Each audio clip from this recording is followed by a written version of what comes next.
ஆடிப்பட்டம் தேடி விதைச்சாலும் பட்டம் பார்த்து நாத்து நட்டாலும் வெள்ளாம நல்லா வரல ஈல்டு அதிகமா கிடைக்கலன்னு விவசாயி இங்க புலம்புறத தமிழ்நாடு முழுக்க பார்க்க முடியுது. யூரியா பொட்டாஸ் காம்ப்ளெக்ஸ்னு செயற்கை உரம் போட்டு வெள்ளாம பண்ணாலும் சரி, இல்ல மாட்டு எருவம் மட்டுமே போட்டு வெள்ளாம பண்ணாலும் சரி, நான் சொல்றேன் இந்த மீன் அமிலத்தையும் பண்ணி பாருங்க. இதை ரெடி பண்ணி செடிகளுக்கு கொடுக்கும்போது தலைச்சத்து மணிச்சத்து எல்லா வகை சத்துக்களுமே செடிகளுக்கு கிடைக்கும். இதை வேஸ்டா போற கழிவுகளை மீன் கழிவுகளை வச்சு ரெடி பண்ணிடலாம் ஈஸியா. அது எப்படின்னு பாத்திரலாம். மீன் கடைகளுக்கு போனா அதுல இருக்கக்கூடிய குடல், தலைப்பகுதி, வால் பகுதி எல்லாம் எடுத்து ஒரு பக்கம் போட்டிருப்பாங்க. அந்த கழிவுகளை வாங்கிட்டு வந்துடலாம். அதை வாங்கிட்டு வந்து அது ஒரு 2 கிலோ 2.25 கிலோனா ஒரு 1.25 கிலோ அளவுக்கு நாட்டு சர்க்கரையும் வேணும். அதையும் சேர்த்துக்கலாம். ரெண்டையும் சேர்த்து நல்லா கலக்கி விட்டுறணும். முக்கியமா இதை வாங்கிட்டு வந்த உடனே பண்ணிடணும், இல்லைன்னா கெட்டு போயிடும். காலையிலேயே போய் வாங்க பாருங்க. மத்தியானம் போய் வாங்கினீங்கன்னா காலையில எடுத்துறதெல்லாம் கெட்டு போயிருந்திருக்கும். அதனால காலையிலேயே போய் வாங்கிட்டு வந்த உடனே இது மாதிரி பண்ணி வச்சிடணும். அப்படி என்ன பண்றோம், நம்ம கழிவுகளை வாங்கிட்டு வந்து ஒரு டப்பாவுக்குள்ள போட்டு அது கூட நாட்டு சர்க்கரையும் சேர்த்து நல்ல கப்புன்னு ஒரு மூடியை போட்டு மூடி வைக்கிறோம். வேற எதுவும் பண்ண போறது கிடையாது. அப்படியே மூடி வச்சிடறோம்.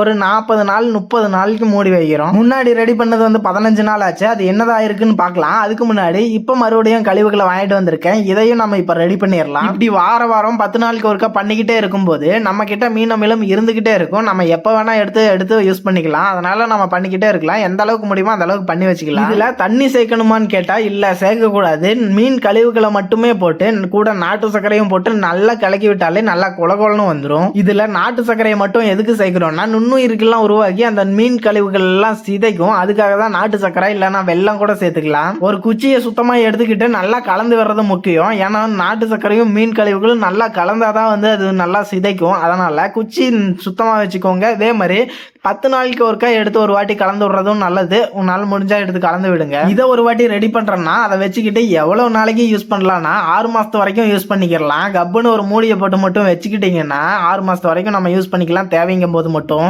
இதை ஏன் நம்ம கப்புன்னு மூடியை போட்டு மூடி வைக்கிறோம்? காற்றோட்டமா வைக்கலாம் இல்ல வைக்க கூடாது. கப்புன்னு மூடி வைக்கலன்னா அதுல பூஞ்சை காற்றோட்டமா இருந்ததுன்னா பூஞ்சை உருவாகும், புழுக்கள் உருவாகும், நமக்கு மீன் அமிலம் கிடைக்காது. அதனால கப்புன்னு போட்டு கலக்கி விட்டு கப்புன்னு போட்டு மூடி வச்சாதான் நமக்கு சுத்தமான மீன் அமிலம் கிடைக்கும்.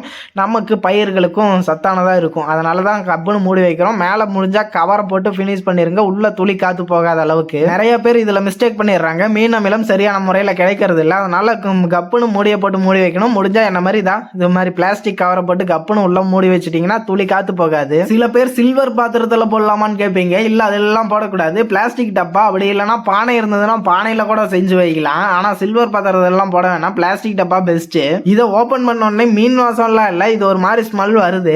இதை பாருங்களேன் எப்படி பொங்கி வந்திருக்குன்னு. இதை ஒரு வாட்டி கலக்கி ஒரு 10 நாளுக்கு ஒரு காட்டி கலக்கி விட்றலாம். இன்னும் வந்து பாத்தீங்கன்னா இந்த குடல், இந்த முள்ளெல்லாம் வந்து பாத்தீங்கன்னா அப்படியே இருக்கு. தலைப்பகுதி எல்லாம் அப்படியே இருக்கு. அதெல்லாம் வந்து நல்லா சிதைக்கணும்னா ரொம்ப நாள் ஆகணும். அதாவது ஒரு 30 நாளுக்கு மேல ஆகணும். 40 நாள் கிட்ட ஆனாதான் வந்து பாத்தீங்கன்னா இந்த எலும்பு முள் பகுதி எல்லாம் சிதைக்கும். அதுக்கு முன்னாடியே எடுத்து பயன்படுத்தலாம்ல வடிகட்டி அப்படின்னு பார்த்தா வடிகட்டி பயன்படுத்தலாம். முக்கியமா தேவைன்னா மட்டும் எடுத்து யூஸ் பண்ணிக்கலாம். ஏன்னா வந்து பாத்தீங்கன்னா அந்த முள் எலும்பு பகுதிகள் எல்லாம் வந்து பாத்தீங்கன்னா நிறைய சத்துக்கள் இருக்கும். அதையும் சிதைச்சு நமக்கு அதுவும் லிக்விடா கிடைக்கும் போது நல்ல ரிசல்ட் கிடைக்கும் செடிகளுக்கு. ஸோ அப்படி இல்லை எனக்கு முன்னாடியே வேணும் அப்படின்னா மட்டும் அந்த முள் பகுதியெல்லாம் எடுத்து வடிச்சு யூஸ் பண்ணிக்கலாம். இப்போ வந்து 25 நாளுக்கு மேல ஆச்சு. இப்போ வந்து ஓரளவுக்கு தண்ணியாட்ட கொஞ்சம் கொலகொலன்னு இருந்தது வந்து பாத்தீங்கன்னா தண்ணியாட்ட வந்துருச்சு. இன்னுமே பாத்தீங்கன்னா முள் பகுதி, அந்த தலைப்பகுதி, எலும்பு பகுதி எல்லாம் வந்து பாத்தீங்கன்னா அப்படியே இருக்கு. இருந்தாலும் நம்ம வந்து வடிகட்டி கொஞ்சம் யூஸ் பண்ணலாம். எனக்கு வேணும் அப்படிங்கிறதுக்காக எடுக்கிறேன். கொஞ்சமா எடுத்துட்டு மீதியை வந்து அதே மாதிரி மூடியை போட்டு கப்புன்னு மூடி வச்சிடணும். ஏன்னா வந்து பாத்தீங்கன்னா மீதி இருக்கிற எலும்பு முள்ளெல்லாம் வந்து பாத்தீங்கன்னா சிதைக்கணும் இல்லையா? அது வந்து பாத்தீங்கன்னா அப்படியே கப்புன்னு போட்டு மூடி வச்சுக்கலாம். தேனுங்கிற மட்டும் எடுத்து வந்து கொஞ்சம் கொஞ்சமா எடுத்து யூஸ் பண்ணிக்கலாம். நான் எனக்கு தேவையானது ஒரு 1/2 லிட்டர் அளவுக்கு மட்டும் எடுத்துட்டு அப்படியே மூடியை போட்டு கவரை போட்டு கப்புன்னு கட்டி வச்சுட்டேன். ஒரு 10 லிட்டர் டேங்க்கு 10 லிட்டர் தண்ணிக்கு வந்து பாத்தீங்கன்னா 300 ml மீன் அமிலம் கலக்கணும். அதுக்கு மேலேயும் போக வேணாம், கீழேயும் போக வேணாம். கொஞ்சம் முன்ன பின்ன இருந்தால் அந்த பிரச்சனையும் இல்லை. ரொம்ப அதிகமாக இருந்ததுனால டோஸ் அதிகமாக போயிடும், கொஞ்சம் பிரச்சனையாகும். ஸோ கம்மியாக இருந்தாலும் பத்தாது. அதனால வந்து பார்த்தீங்கன்னா 10 லிட்டர் தண்ணிக்கு 300 ml கலக்கிறது கரெக்டாக இருக்கும். என்னடா பையா நீ வாட்டு கம்மியிலத்தை எடுத்துட்டு வந்து ஸ்ப்ரேயரில் ஊற்றி தண்ணி ஊற்றிட்டு இருக்க, உள்ள மீன் முள்ளெல்லாம் இருக்கும், அதெல்லாம் போய் மீன் முள்ளெல்லாம் அடைச்சிக்காதா ஸ்ப்ரேயரில் அப்படின்னு பார்த்தா இந்த ஒரு ஜல்லடை இருக்கும் இல்லையா, இதில் வடிகட்டிடலாம் அப்படின்னு சொல்லிட்டு தான் நான் வந்து ஊற்றிட்டு அது கூட தண்ணியை ஊற்றி வடிகட்டி இந்த மீன் முள்ளெல்லாம் எடுத்துட்டேன். கடைசியில் என்னாச்சு, இதிலிருந்து போன சின்ன தூர்செல்லாம் வந்து பார்த்தீங்கன்னா உள்ள ஒரு ஜல்லடை இருக்கு இல்லையா ஸ்ப்ரேயரில் உள்ள, அதில் வந்து பார்த்தீங்கன்னா அடைப்பு ஏற்படுச்சு. அதை எடுத்து விட்டு தான் ஸ்ப்ரே பண்ணேன். அதனால் நீங்கள் என்ன பண்ணுறீங்க, மீன் அமிலத்தை எடுத்து தனியாக ஒரு பக்கம் வடிகட்டிட்டு மறுபடியும் இதுலேயும் வடிகட்டி ஊற்றுங்க. அப்போ தான் வந்து பார்த்திங்கன்னா அடைக்காமல் நீட்டாக ஸ்ப்ரே பண்ண முடியும். அதனால் வந்து பார்த்திங்கன்னா வடிகட்டணும், நல்லபடியாக வடிகட்டணும். இல்லை இப்போ எந்தெந்த செடிகளுக்கு ஸ்ப்ரே பண்ணலாம், எப்பப்போ ஸ்ப்ரே பண்ணலாம், இல்லை ஸ்ப்ரே மட்டும் தான் பண்ணுமா, செடிகளுக்கு நிலத்து வழியாகவும் கொடுக்கலாமா வேர்லையும் கொடுக்கலாமா அப்படிங்கிறது எல்லாத்தையும் பார்க்கலாம். செடிகளுக்கு ஸ்ப்ரேவும் பண்ணலாம், நிலத்து வழியாக வேர்களுக்கும் கொடுக்கலாம். எந்தெந்த செடிகளுக்கு ஸ்ப்ரே பண்ணலாம்னா எல்லா வகை செடிகளுக்குமே ஸ்ப்ரே பண்ணலாம். வெள்ளாமை எல்லாத்துக்குமே ஸ்ப்ரே பண்ணல, எல்லாத்துக்குமே சத்து கிடைக்கும். அவ்வளோதான், வேற ஒன்றும் இல்லை. இதில் இருக்கக்கூடிய சத்துக்கள் செடிகளுக்கு கிடைக்கும், அவ்வளோதான்.